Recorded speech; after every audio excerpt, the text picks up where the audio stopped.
20 लाख मेरा है ना, फिर बस ठीक है, हो गया काम। और आप फिर कहे फर्स्ट राउंड को पता मैंने क्या किया, मैंने एक ही रात में बाइबल पढ़ी, praise the Lord, well done, ताली आपके लिए, शाबाशी आपके लिए, आपकी पीठ को थपथपाया जाएगा, गुड, वेल डन, अच्छा किया, गलत नहीं किया।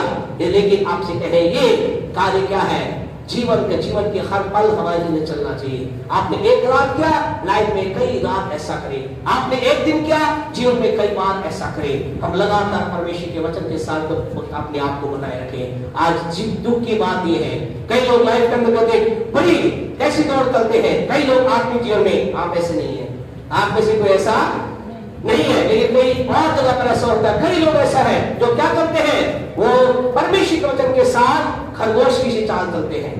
आप कहेंगे बस वो तो बढ़िया है, वो तो क्या है, बढ़िया है, बढ़िया है, खराब है। खरगोश की चाल अच्छी है, बढ़िया है, खराब है, अच्छी है, क्योंकि खरगोश क्या बहुत तेज दौड़ता है। लेकिन आपसे कहे उस खरगोश की दौड़ को, चाल को हमें बनाए रखें, वो उस कहानी पर ना जाए, उस कहानी को अनुसार ना करे। बचपन से हम सुनते आ रहे हैं, है ना, जो ही 10th के एग्जाम होते थे बोले आएगी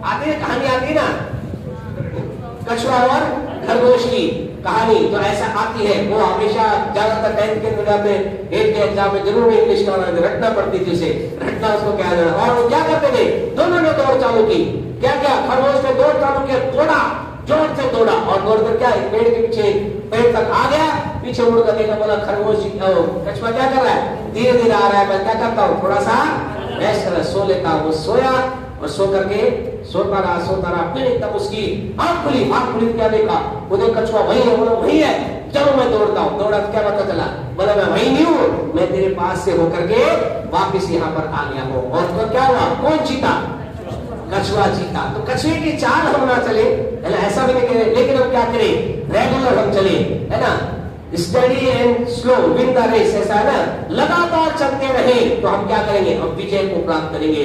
हम एकदम ऐसा नहीं, एक दौड़ दौड़े फिर रुक जाए, लेकिन हम क्या, दौड़े और दौड़ते चले जाए। प्रभु के वचन बहुत शानदार वचन है। अगर आप इब्रानियों की पत्री उसका 12वां अध्याय आप निकालोगे, वहां ऐसा लिखा गया है, जबकि उसके पहले वचन में क्या लिखा है, जबकि घरों का ऐसा बड़ा बादल हमको घेरे हुए, तो आप क्या करें, हर एक रोकने वाली वस्तु को और उलझाने वाले पाप को दूर करके आगे बढ़े, वह दौड़े, धीरे से दौड़े। हाँ जी, क्या लिखा है, वह दौड़ जिसमें हमें दौड़ना है, धीरे से दौड़े। अब ये एक ऐसी गहराई इस वचन के अंदर जिसके लिए हमें बड़ा सोचना। प्रभु क्या कह रहा है, दौड़ना भी है और धीरज भी रखना है। क्या इसका मतलब ये है, लगातार अपने उस कार्य को लगातार करते चले जाओ एंड बी पेशेंस का मतलब इंतजार करें, वेट करें। ऐसा नहीं दौड़ते रहे, सोचे मैं तो बहुत प्रार्थना भी कर रहा हूँ, वचन भी पढ़ रहा हूँ, मैं परमेश्वर के लिए दे भी रहा हूँ, मेरे रिजल्ट नहीं आ रहा, क्या हो रहा है, वेट, बी पेशेंस, धीरज करें, बड़ा प्रतिफल आ रहा है। हालेलुया, मेरा आपका बड़ा प्रतिफल आ रहा है। कुछ आ चुका है, कुछ आ रहा है, और कुछ का बहुत जल्दी आने वाला है। आमीन। आपसे कहे हमें लगातार चलना है। आज की रात आपसे कहना चाहते हैं, हम अपने आप को परमेश्वर को क्या है, बनाए रखें। इसमें बनाने की सामर्थ्य है, और इसमें क्या है, इसके अंदर कुछ बनने की सामर्थ्य है। फिर क्या लिखा है, और वचन, वेद का 14 लिखा, वचन देहधारी हुआ। और उस वचन में कौन, किसकी देह धारण की, किसकी धारण की, यीशु की। आपसे कहना चाहते हैं, आपके मेरे लाइफ के अंदर जो सबसे पहले और सर्वोत्तम जो बनता है या बनेगा, वो क्या होगा, हमारे अंदर यीशु मसीह का निर्माण होगा, यीशु मसीह हमारे अंदर पैदा होगा।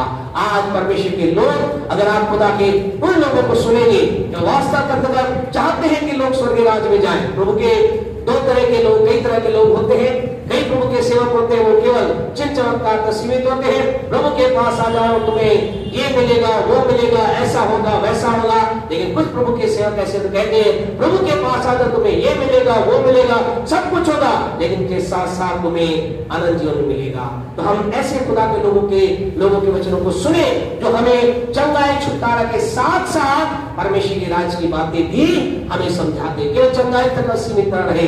और आपसे कहे हमें जब ऐसा करेंगे हमारे जीवन में क्या होगा, आपके मेरे जीवन में लगातार हम खुदा के वचन के साथ बने रहेंगे। हम वचन को पढ़ेंगे, वचन को सुनेंगे, वचन को बोलेंगे, वचन को ग्रहण करेंगे। आपके जीवन में जो सबसे पहले उत्पन्न होगा क्या होगा, यीशु मसीह का निर्माण आपके अंदर, आपकी लाइफ में यीशु दिखाई देगा। और यही तो हमारा पहला लक्ष्य है। पौलुस क्या कहता है, पहला कुरिन्थियों 11वां अध्याय को अगर आप निकालोगे, पहला कुरिन्थियों के 11वां अध्याय उसके पहले वचन को अगर आप निकालोगे, पौलुस अपने लोगों को उत्साहित कर रहा है। पर पौलुस कुरिन्थियों कलीसिया को उत्साहित कर रहा है, उन लोगों को कह रहा है, क्या कह रहा है, हाँ जी, तुम मेरी सी चाल चलो जैसा मैं मसीह की सी चाल चलता हूं। वो क्या कह रहा है, वो कह रहा है जैसे मेरे अंदर मसीह पाया जाता है, जैसे मेरे अंदर मसीह बन गया है और मैं अब उसके समान तुम भी क्या करो, वैसा ही करो। आपसे कहना चाहते हैं आपकी लाइफ का रियल परमेश्वर के वचन मानने वाले के जीवन के अंदर आशीषें होंगी। आपके मेरे पास घर होंगे, बंगला होगा, गाड़ी होगी, चंगाई होगी, सब कुछ होगी, लेकिन उससे बढ़कर के जो ये कह सकते हैं रियल चीज जो मेरे आप अंदर क्या होगा, यीशु मसीह होगा।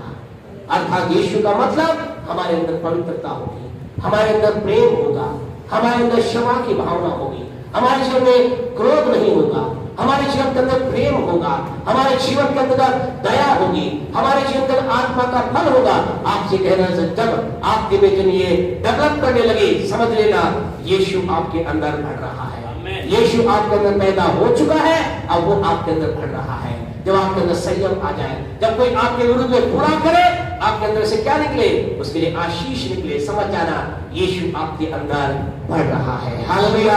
लेकिन अगर आपके अंदर या किसी व्यक्ति के अंदर क्या हो रहा है, किसी ने बुरा किया और आपके अंदर उसके प्रति बुराई का विचार आ रहा है, हो सकता है गुस्सा आना नॉर्मल बात है, लेकिन उसकी हानि का विचार आ रहा है, उसे गिराने का विचार आ रहा है, इसका मतलब क्या है, अभी यीशु नहीं हुआ है, अभी मैं जीवित है, अभी क्या करना, उस मैं को मारना है। आपसे कहना चाहते हमारे जीवन में ऐसा होगा, हमें ऐसा करना पड़े, हम जो ही वचन के साथ चलेंगे हमारे अंदर यीशु, और जब यीशु आएगा क्या हमारे लिए पहले आएगा, थोड़ा सा आगे बढ़े, क्या लिखा है यूहन्ना 1:14 में 41-14 के अंदर, और वचन देहधारी हुआ, अनुग्रह और सच्चाई से परिपूर्ण होकर हमारे बीच में, आपसे कहे हमारे अंदर वो क्या करेगा, डेरा करेगा। आपसे कहे वचन साधारण नहीं है, वचन हल्की बात नहीं है, लेकिन जो ही आप इसके साथ चलना प्रारंभ करें क्या होगा, आपके मेरे अंदर कुछ बनेगा जिसको हम चाह रहे हैं, क्योंकि वचन में बनाने की सामर्थ्य है, या कुछ वो हमें बना देगा। और सेकंड का टाइम काम क्या होगा, हमारे अंदर यीशु का निर्माण होगा। थर्ड चीज क्या होगा, हमारे अंदर अनुग्रह आएगा, अनुग्रह आएगा। आप अनुग्रह चाहते हैं, आप अनुग्रह चाहते हैं, आपसे कहे हमें से हर एक को हर दिन कहीं ना कहीं अनुग्रह की आवश्यकता है, कहीं ना कहीं हमें से हर एक को अनुग्रह की आवश्यकता है, कोई भी क्यों ना हो। मुझे मेरे जीवन में कई बार कई जगहों पर अनुग्रह की आवश्यकता होती है। इन दिनों के अंदर अभी कई बच्चों क्या हो गया है, रिजल्ट आ गया है, कुछ लोगों का आ रहा है, वो क्या कर रहे हैं, खुदा अनुग्रह करना। अनुग्रह का मतलब क्या होता है, प्रभु मैं जिस लायक नहीं हूं वो तू मेरे लिए कर देना, है ना। कई लोग जो बहुत बच्चे जो होते हैं क्या करते हैं, बहुत अच्छे पढ़ते हैं, पढ़ाई करते हैं, वो तो क्या कहते हैं, ठीक है, बढ़िया है। कई लोग थोड़े से नहीं पढ़ते हैं या पढ़ नहीं पाते हैं, अलग अलग तरह के हैं, तो चिंता ना करें। पढ़ने वाले बच्चे भी अपनी जगह पर ठीक है, नहीं पढ़ने वाले भी अपनी जगह पर ठीक है। तो जो नहीं पढ़ने वाले होते वो क्या करते हैं, वो एक दुआ करते, खुदा मुझ पर क्या करना, ज्यादा अनुग्रह करना। और कई बार ऐसा होता है, उस अनुग्रह उनके जीवन में आता भी है। हालेलुया। आपसे अनुग्रह का मतलब है जिस चीज के लायक हम नहीं होते वो हमें प्राप्त हो जाता है। कई बार आपसे अनुग्रह का मतलब, अब कई है ना बच्चे जो होते ना, वो सोचते हैं अनुग्रह का मतलब क्या है, अनुग्रह का मतलब फर्स्ट डिवीजन आ जाना, मेरिट आ जाना। आपसे कई बार अनुग्रह का मतलब पास होना भी होता है ना। कई बार क्या होता है, पास होना भी अनुग्रह होता है। बोला लायक नहीं था। पेपर तो ऐसा देकर आया था, आई थी कि क्या था कि लग रहा था कहीं नंबर मिलेगा। पहले था, पहले समय ऐसा था, जो पुराने समय के पढ़े हुए लोग हैं वो जानते हैं पहले का जो एग्जाम का रिजल्ट कहाँ आता था, आप वो बोर्ड का अखबार में आता था, और जिसका नंबर आ गया मतलब ठीक, नंबर दिया है मतलब गड़बड़ी कर दी, मेरा नंबर गायब कर दिया गायब कर देते थे वो, तो जिसका नंबर उन्हें पसंद नहीं आता गायब कर देते थे। तो कई बार ऐसा होता है। उन बच्चों कहना चाहते हैं आपके जो भी रिजल्ट आया हो, आप फर्स्ट डिवीजन आए हैं, प्रेज द लॉर्ड, खुदा का अनुग्रह है। सेकंड डिवीजन आए, ये भी खुदा का अनुग्रह है। पास हो गए, ये भी खुदा का अनुग्रह। क्या पता एक साल और आपको वही रहना पड़ता, क्या मतलब था। इसलिए क्या करें, हमारे जीवन में आपसे कहें, हमारे जीवन के अंतर्गत हर एक चीज के जीवन में क्या आवश्यकता है, अनुग्रह की। आज आपको रोज एक दुआ करनी है। क्या दुआ करनी है, परमेश्वर तेरा अनुग्रह मेरे जीवन पर होने पाए। और आपसे कहना चाहती, अनुग्रह हमें वो देगा जिसके हम लायक नहीं है। कई बार खुदा का अनुग्रह हमें वो विकास देता है जिसके हम लायक नहीं होते। कई बार परमेश्वर हमें वो बुद्धि देता है जिसके हम लायक नहीं होते। कई बार परमेश्वर, मुझे पता है, मुझे वो ऐसी कलीसिया देने जा रहा है जिसके मैं लायक नहीं हूँ, लेकिन खुदा कह रहा है, खुदा का अनुग्रह आपको जिसके हम लायक नहीं होते। और हमारे जीवन जो वचन, लेकिन इसके साथ कौन जुड़ा है, प्रभु का वचन। और जब वचन जुड़ता है हमारे जीवन में, पहले क्या आता है, हमारे जीवन में वो बनता है जो बनाना चाहता है, यीशु हमारे अंदर आ जाता है। और तीसरा अनुग्रह, और चौथी बात हमारे जीवन में क्या की है, अनुग्रह और सच्चाई। हमारे जीवन में सत्यता आ जाती है, सच्चाई हमारे जीवन में आ जाती है, यानी हमारा जिंदगी एक ऊंचाई को जाना प्रारंभ हो जाती है। God bless you all. प्रभु आप सबको आशीष दे। आपके जीवन के अंतर्गत ये वचन आपके जीवन के अंतर्गत कभी भी दूसरा स्थान ना लेने पाए, इसका स्थान सदा आपके मेरे जीवन में प्रकट होने पाए। जहां कहीं भी हो, जिस भी जगह पर हो, कितनी बिजी लाइफ हो सकता है कभी कभी ऐसा होगा बिजी लाइफ में एक दिन आप वचन को नहीं पढ़ पाए होंगे। पढ़ना, कई बार के लोग क्या करते हैं, पढ़ने को बहुत इंपॉर्टेंट मानते, बिल्कुल इंपॉर्टेंट है, लेकिन पढ़ने से ज्यादा क्या है, मानना इंपॉर्टेंट है। कई लोगों के जीवन को हम देखते हैं, वो पढ़ते तो बहुत कम है लेकिन मानते बहुत ज्यादा है। आपसे कहना चाहते हैं, धन्य है वे जो मानते। तो ऐसा मत करना कल से, ऐसा हम तो मान ही रहे हैं तो ऐसा मत करना, पढ़े भी खूब पढ़े, बार बार पढ़े, रोज रोज पढ़े, खूब पढ़े। तो आपको खूब पढ़ना है, बार बार पढ़ना है। आज के हम जब भी पढ़ते हैं वचन तो ऐसा लगता है ये वचन तो नया है, ऐसा लगता है तो पहले कभी पढ़ा ही नहीं, इस दृष्टिकोण से कभी इस बारे में सोचा ही नहीं। परमेश्वर हमें नई बातें सिखाएगा। आपको मुझे क्या करना है, हमें प्रतिदिन वचन को पढ़ना है और सबसे बढ़कर मानना है। खुदा का वचन क्या कहता आप करेंगे, आपसे क्या आपके जीवन में यीशु का निर्माण होगा। और जब यीशु हमारे अंदर आ गया, हालेलुया, फिर क्या कमी आपको। यीशु कौन है, बताएं यीशु कौन है, कम से कम 2 से 3 घंटे लगेंगे यीशु कौन है बताने के लिए। चलेगा ऐसा, अभी तो रुको, आपको भी जाना है, आराम कर लो। तो हम क्या करें, यीशु कौन है, आपसे कहना चाहते हैं यीशु वो है जो आप कहें वो यीशु है, जो आपको चाहिए वो यीशु में है, जिस बात की आप अपेक्षा करते हैं वो यीशु के पास है, जो जिस बात की आप सोच रहे हैं वो यीशु में है, वो यीशु है।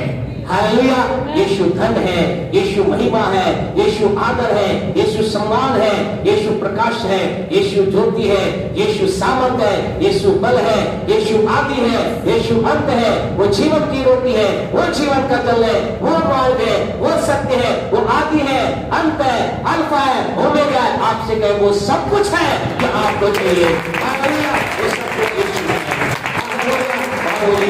आपके लिए अपनी महिमा को प्रकट करना चाहता है। ये मेहरबानी सबके स्थानों पर खड़े हो जाएं।